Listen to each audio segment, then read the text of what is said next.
Cool.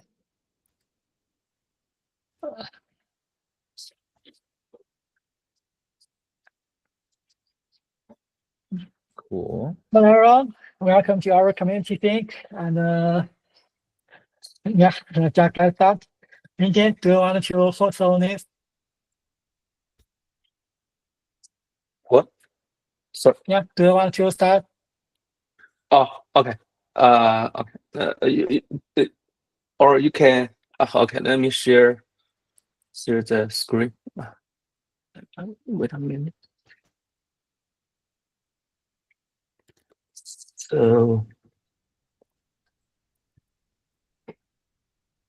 So first item is Kevin. Okay, Kevin, you want to talk about the Dev calendar? Yeah, I think this one's already done. Maybe not 100% sure. So the idea is we have a Google Calendar that we have set up and posted on the website. You can subscribe to that calendar, but we haven't used it at all for any of the different syncs, the different community, I guess, like reoccurring events. So like the catalog sync or like the monthly sync that we have. So I've been helping to like move everything to that calendar so that you can just subscribe to one Google Calendar and get all the events.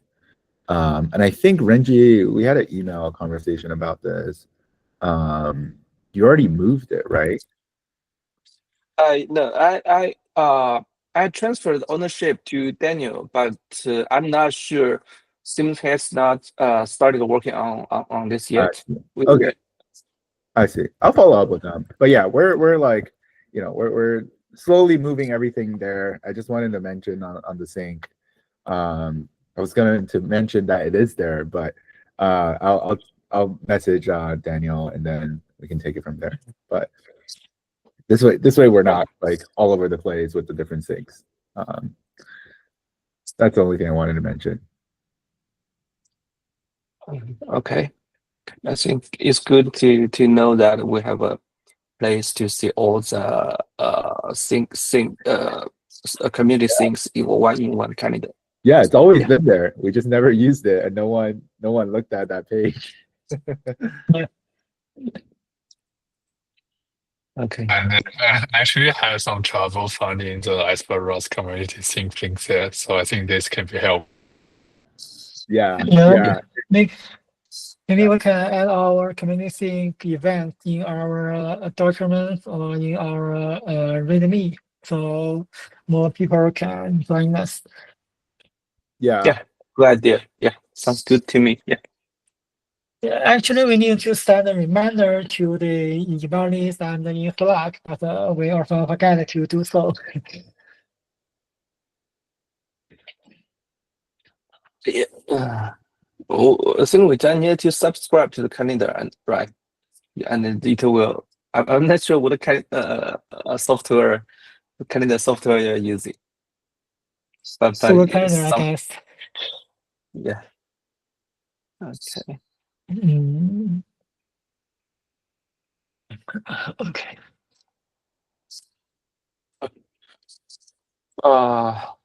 So let's move on to the next item. Yeah. Okay. So let's move. The next item is from me. Yeah. I see. This tab insert. Yeah. So the item is about creating another, say, Iceberg catalog create API. So the problem is that when I review pull request in one review pull request, I realized that sometimes at the core Iceberg create needs to depend. It will be very beneficial for the core Iceberg create to depend on say memory catalog. For example, it will be useful in the documentation, right? So now, for now, we have ignored the compiling, but it will be better if we can compile and test during the test the Docker code, right? During the build up phase. And another use case is that we can use the memory catalog to use the memory catalog in the unit test. For example, for the transaction actions we developed recently, where we can use memory catalog to implement end-to-end to implement a more complete unit test. So to verify the what the transaction action results to the table metadata. So this is the motivation. So there are other alternative approaches to this method. The first is that say, okay, we move the memory catalog into the core Iceberg crate. I don't like this approach because there are several disadvantages. The first is that it makes the core crate larger. Also, this approach is not scalable.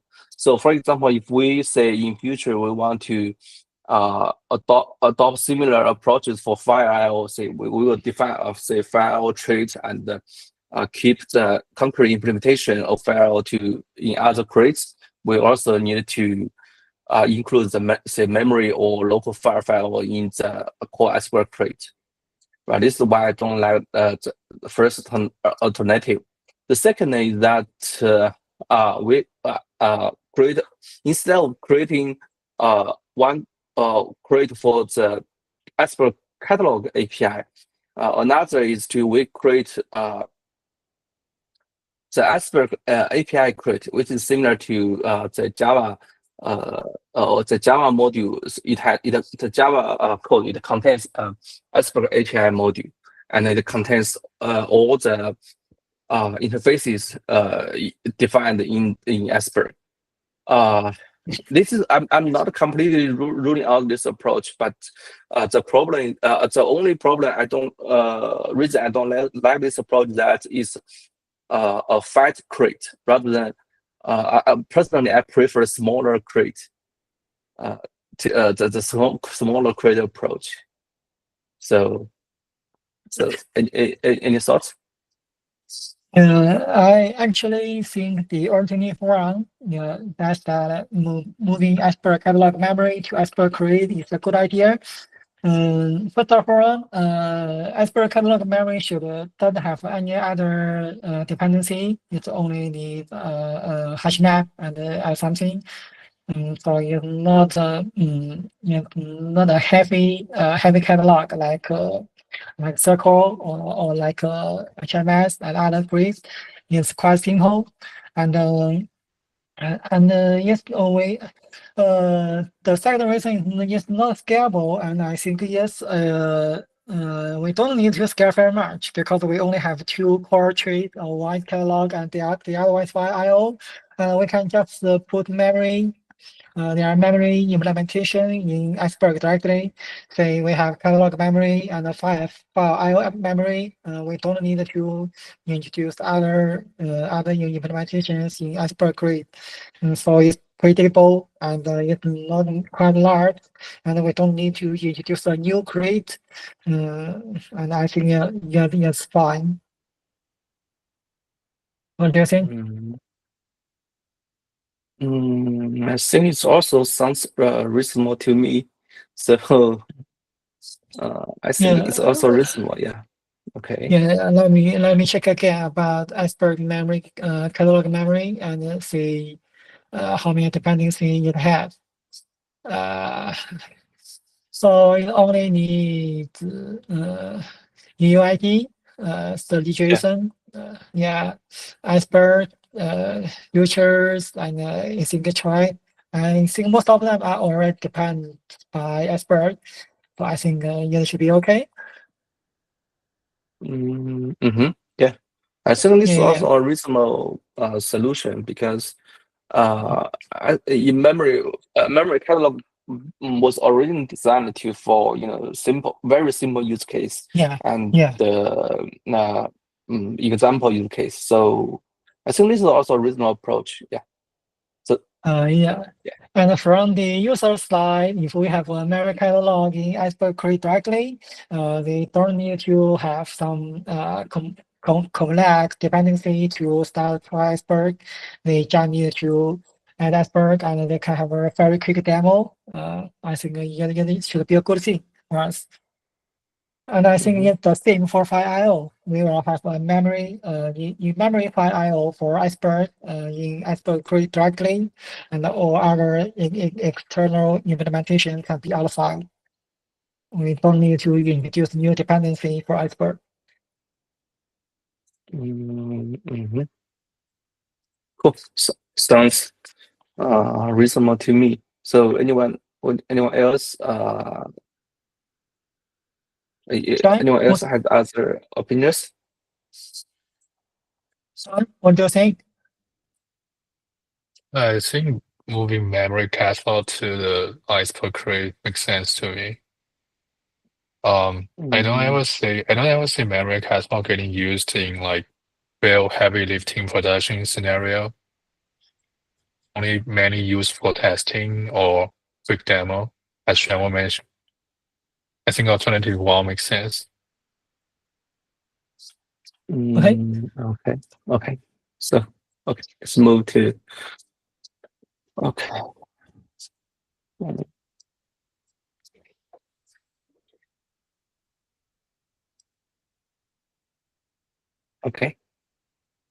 So Okay. And our working on this. Maybe I can finish this before our next release. Yeah, I think this is a simple change. So it should be. I can work on this after. I can work on this. Yeah, there shouldn't be much effort. Okay. Okay. So the okay. Let's move to next item. Yeah.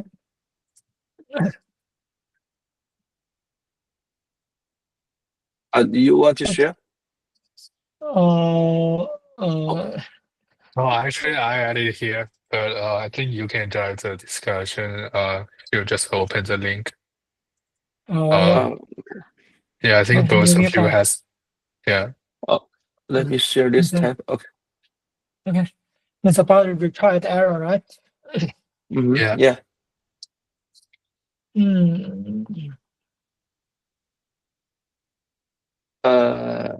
So. Okay. So for some context, this PR is trying to add a retriable property for error. So to indicate that this error is retriable or it's or in other term is temporary. And some other solutions is also about we can add a new error kind. So to me, in fact, I'm not against with add a new error kind like called commit complete or other thing, or like catalog precondition failed or something like this. So there are two things. So to me, there are two things. The first one is add a new error type called complex for user to handle this, and the second one is to add some new status for this error type. For example, we can return this error as temporary at first, but after retry, we will introduce internal retry mechanism. If we have already retried it 3 times, this error can be transferred to non-temporary, and user should not to retry this error again. So it has a internal state about this. And this state cannot be conveyed by error type. They are two different things. I agree with this use case. Say because this error can be expressed by error kind, and if user wants to detect this error, it will be quite difficult because you need to get the source error, right? Try to broadcast it to see the actual online error. This will be somehow complicated. So I think simply adding a retrievable error is sounds like a reasonable solution to me. Yeah. Actually, I have some Uh, questions. So I'm not sure the retrievable status is going to be set in the arrow. That I assume that arrow status should be totally controlled by Iceberg Rust itself. Is that correct? That users basically users able to control to define if an arrow is retrievable or not. Is that the case? yeah. Yeah, I think the retrievable data should be defined by Iceberg, since most users don't know if this array can retry or not retry. It's defined by us. For example, we know commit file can be retry and there are comlinks, but the config invalid can't be retried because if a config is invalid, how many times the retry can change this. That's why I suggest that we should use another term called temporary. We say an error is temporary. You can retry it to say if it can be resolved later. Yeah.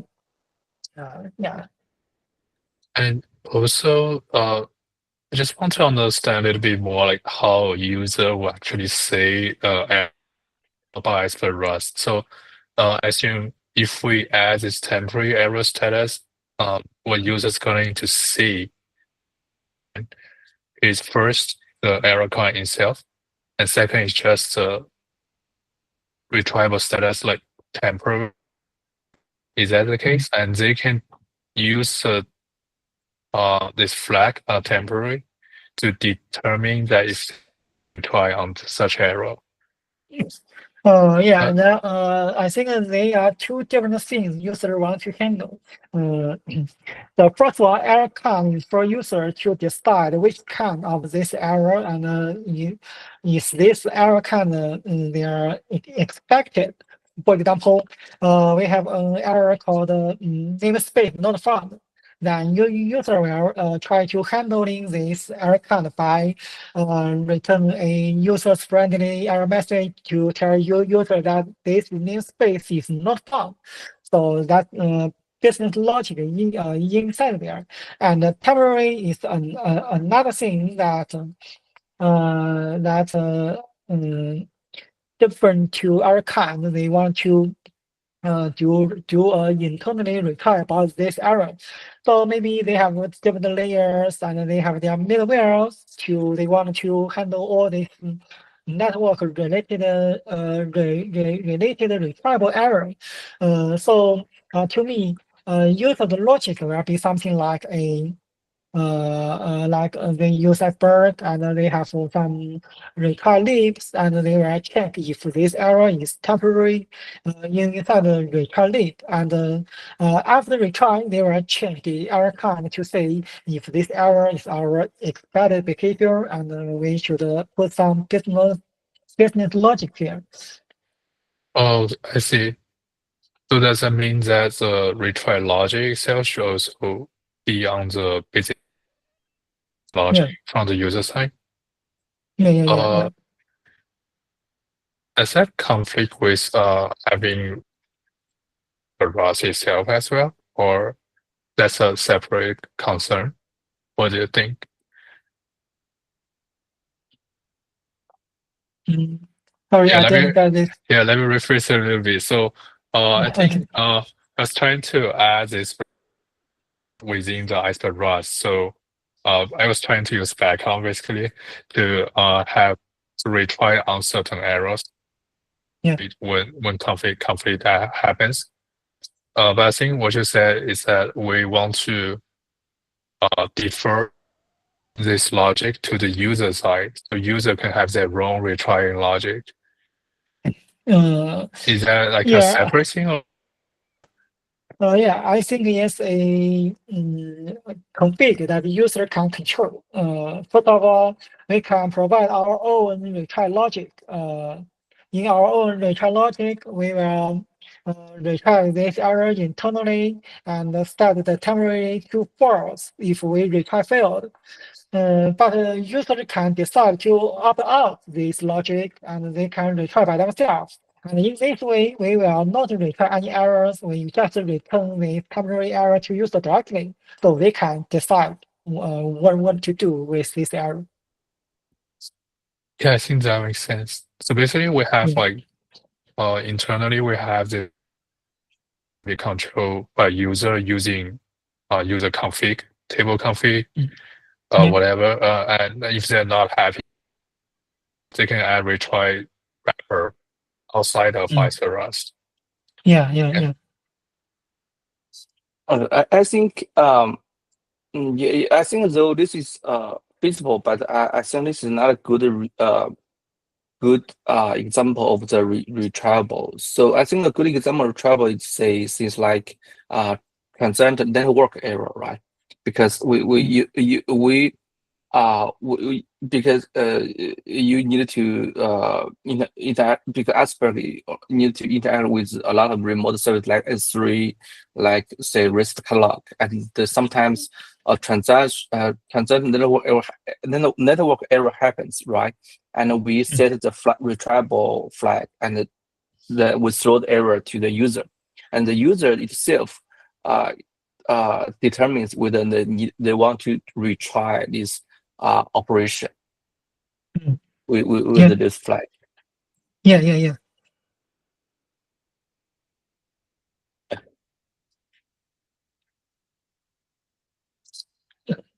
So basically, we are trying to split two things out of error count. The one is what this error is, and the second one is whether this error can be retried or temporary.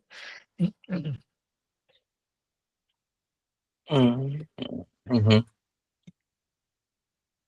Yeah. Another question is that once we have the temporary error status, updating this error status, for example, let's say if user run into a network failure, and obviously it's temporary. Yeah. I guess like after a certain times that we want to update error status to Good. Yeah. If we have retried it for 3 times, and we will set this to permanent, and the user should need to retry it more because it can solve the problem.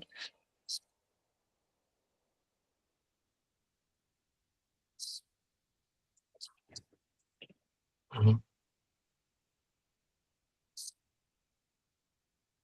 So, is there any other question about this topic item? No, maybe we need to decide whether to use retriable or temporary. What do you think?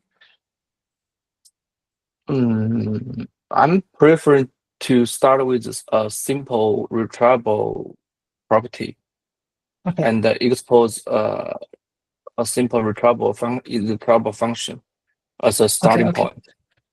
Okay. That's good to me. We can have a retriable data in error, so we can get all our retry logic to get it started. Okay. So let's move to our next item. Okay, next item is transaction API rework. So yeah. you want to share screen? I can stop sharing. Yeah. Let me share my screen. You could put the link. You could put the link to the slides so that people can see the slides later. Yeah.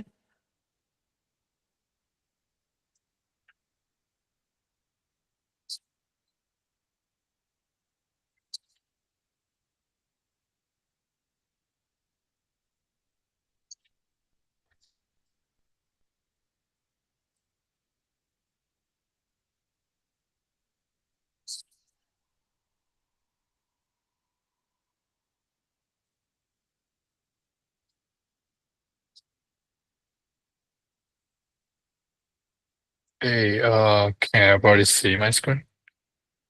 Yeah. Okay, Oh, awesome. nice. Yeah. Yeah, I made a little Nice slides craft. of Yeah. this sticker. Oh, okay. Okay. So I made these little slides to talk about the mainly transaction API rework I had implemented, and uh yeah. Before doing this everything, I want to give a big shout out to Renjie. So basically, I'm pretty new to this community and the Rust language. Renjie gave me a lot of guidance throughout the work. So yeah, thanks, Renjie.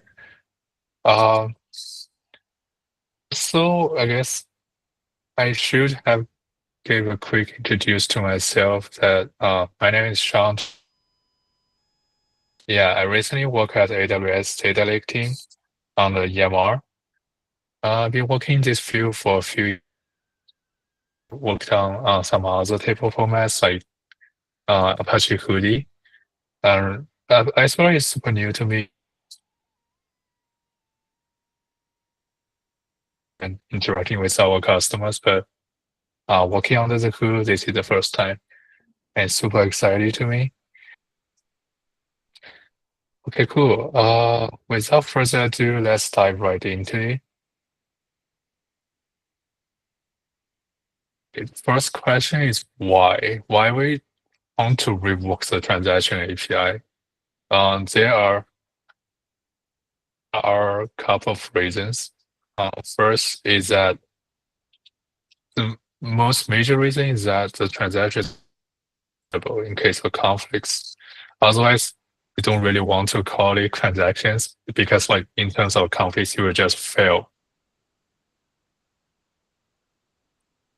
Rust, unlike other clients, Iceberg Rust is like more low level on infrastructure. We want it to be stable and long running jobs, which means that it can handle minor errors like network errors or things that you can retry. Second is that I think the existing actions defined previous actions defined in the transaction APIs is a little bit of messy. Some actions like they can be applied when you call the first append, you will only return your bill that allows you to apply what you want and then commit later. But some other APIs, like I put example here, set location, you will just you will just execute it immediately and able. So the behavior is quite inconsistent across different actions. And the last thing is like this transaction has to hold a lot of states, and they're kind of loosely coupled. For example, I put a that it has besides the base table that you still need in the current transaction API, it has current table and updates and requirement. I think the updates and requirement is what most what this is when retry happens, that you updates and requirements are kind of related action. When the retry happens, you basically want to replay the action instead of they can change over time with the base table changed under the hood. So yeah, there are a lot of states moving around, really hard to control all of them. Before going into the solution, to break down the problem a little bit more, so the idea becomes more intuitive to everybody. I asked, we break this down into two parts. That what states needs to be changed across retries. I'll be as a base table. Because like when retry happens, basically means that somebody else has already committed as a new base table. So we have to rebase onto this new base table. And the second question is like, what doesn't need to be changed? I put an example here so it becomes more obvious. I think this is probably a simple example. There are, but yeah, for the ease of understanding, I just use this simple example here. So this says location again. The location string is from user input, and I think user probably will change the location during across different retries. So this is what's not going to be changed and should attach to a certain action. Okay. Each transaction action, this is the solution to the problems before. First, status. That means that it's not 100% status. Actually, I think it's not.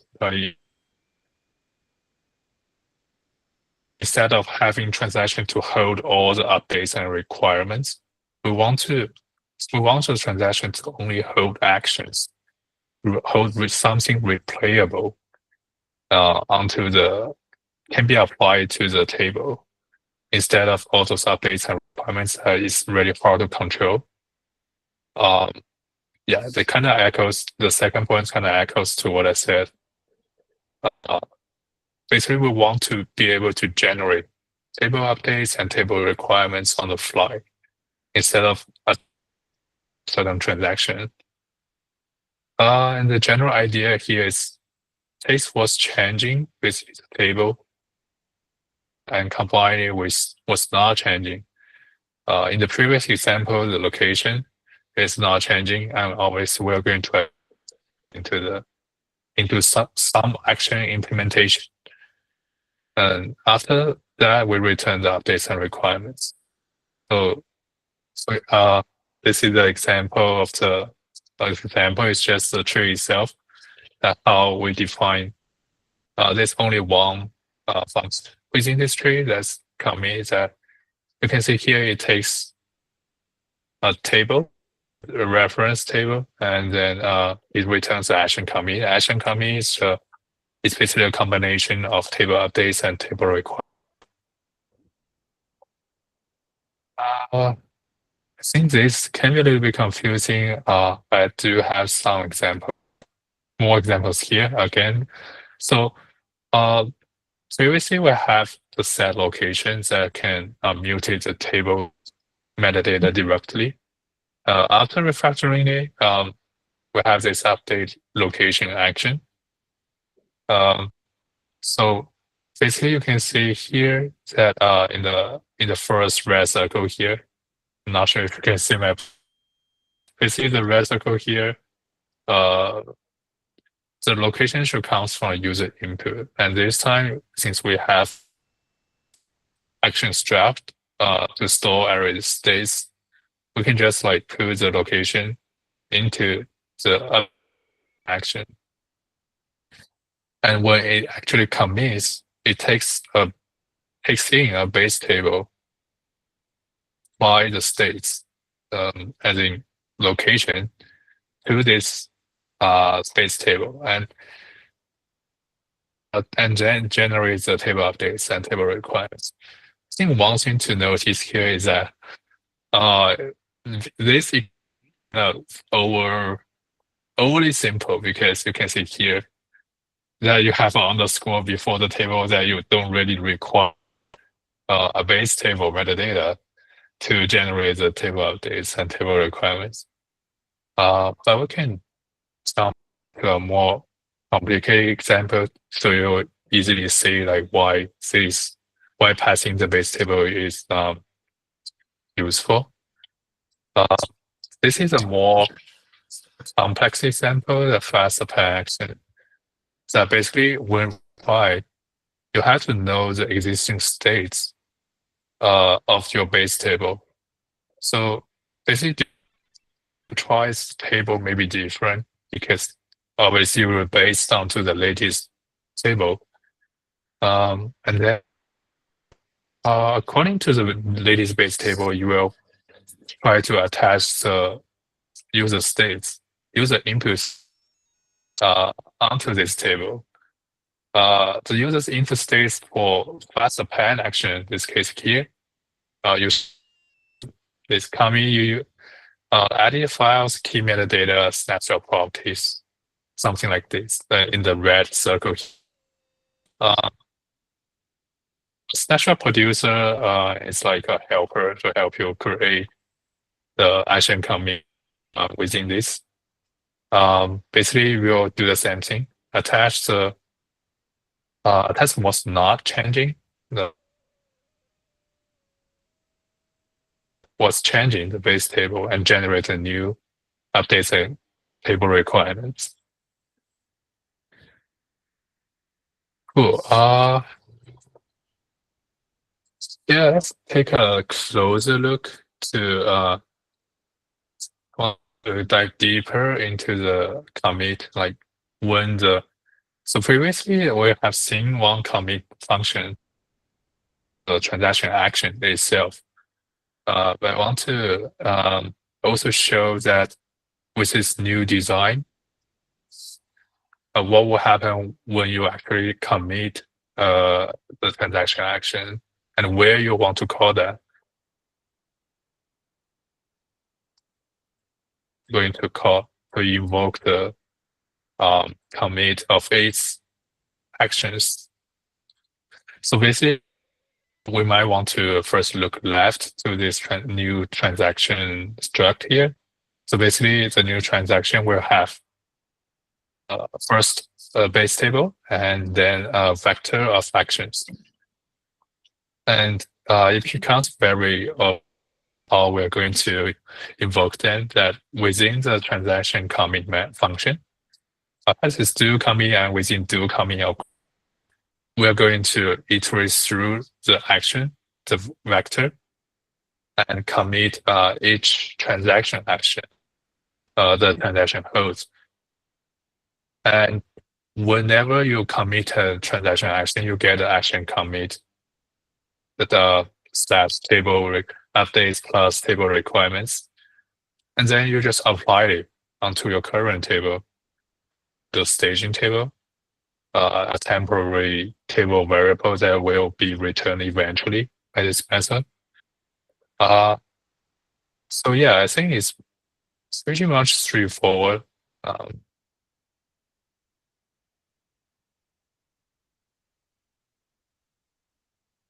Yeah, so one thing, not a kind of side effect, not even a side effect, just this is actually a breaking changes. I've seen people complaining about it across some other GitHub issues, saying that this the change is necessary, but still, we are aware that it's a breaking changes. We probably will throw this into the release notes in the next Iceberg Rust release. Okay, let's take a look again at what's changing from user standpoint. So before, I basically listed out the API semantic before the changes and after the changes. First part is the before changes, and you can see here.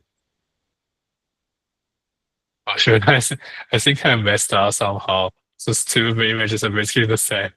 I'll edit it later, but basically the one thing that's obviously different is that the previous API won't require you to pass in a transaction in the apply. But in the new API, that you will be required to pass in a transaction to specify which transaction you want to apply this action to. You will add this action into into the transaction getting applied to. And API also changed a little bit, but I don't think it's a huge change. The main point is that this is see the frequent changes, but I don't think it's a huge change. Before and after. I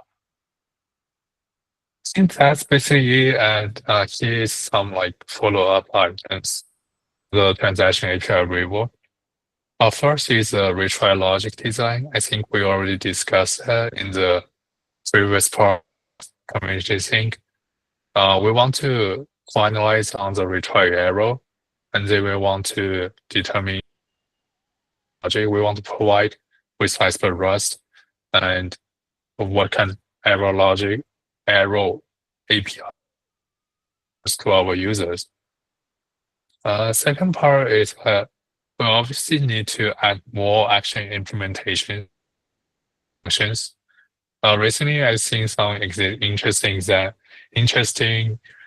changes. So the pull request here that's adding the expire snapshots, which will implement the transaction action. Pretty cool. So I just linked it here. The third is that we want to implement the labels for different catalogs. Basically, we want to complete the entire transaction flow. So when user transaction, they eventually will need to rely on the catalog to commit their table and update their metadata. In current states of Iceberg Rust, I think there are still many catalogs. Update table function is not implemented yet. I think that's obviously the next step. The fourth is that it's more like thinking out loud that when I first look into the Pi Iceberg transaction part, Python was kind of following our previous design that the transaction itself holds the update process. So I think maybe it makes sense for Python to pick this up as well, push this forward in the Pi Iceberg repository that we want to have some replayable stuff, replayable in the transaction instead of just relying on the updates and requirements. I also discussed with friends that there are many things to consider here.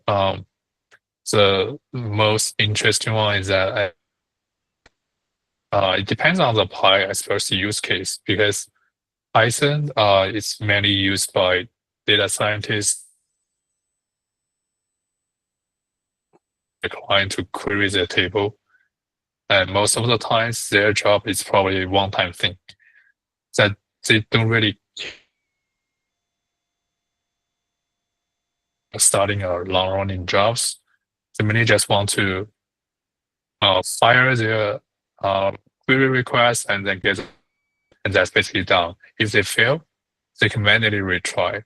They don't really have to have a raw logic. That's one consideration. So I think that definitely needs more discussion across even. But here, I put it here just to think out loud. Yeah. Q&A session. So yeah, Christian will go ahead. Yeah. Thank you for the sharing. And I have a question about our API. I can see two commits in our API, and I'm a bit confusing about that. The first one is actions commit, and the second one is transaction commit. So what's the difference? Yeah, that's a good one. Action commit is going to, if you look at the API, it's going to return the action. Let me rephrase it a bit to make it even clearer. So this commit method is from the trade transaction action commit to its invoker. So basically, this commit will only be called by transaction commit. So the two commit functions share the same name, but they are cascading. So to probably will be easier to understand. So this is transactions commit that you commit on a certain data table. And within it, you have do commit, and within the do commit, this is place that you want to call transaction action commit on a certain table.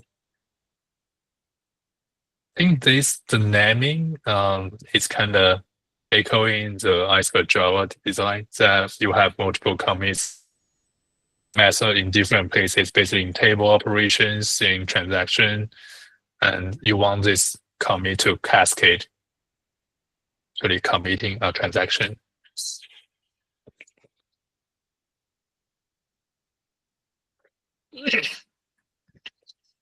Does that answer your question? The naming is from Java or something. I think like many got many naming idea from Java that basically when you are committing Java, or like yeah, you are committing a transaction in Java, then basically you call the table operation, and then you'll cascade into many other commits. So this is the idea that basically you call the transaction commit in Iceberg Rust, you will cascade it into into all vehicles, and you will try to call commit on every transaction action. There's a transaction you host.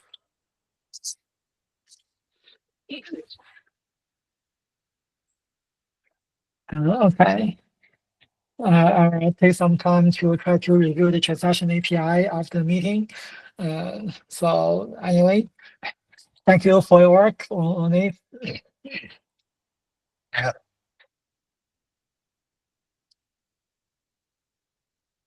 Okay. Yeah, I think that's all.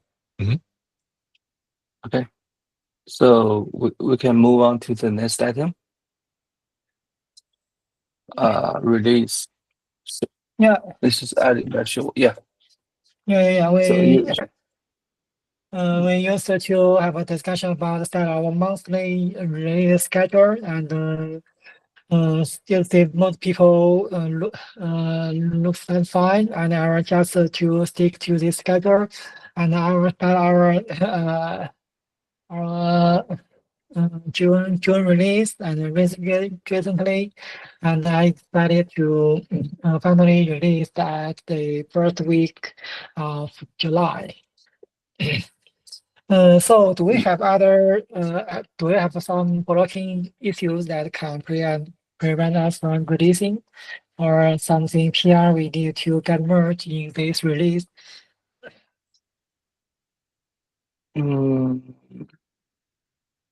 I don't see any pull request that must be merged in this release. Okay, so I can get to get prepared for this release, right?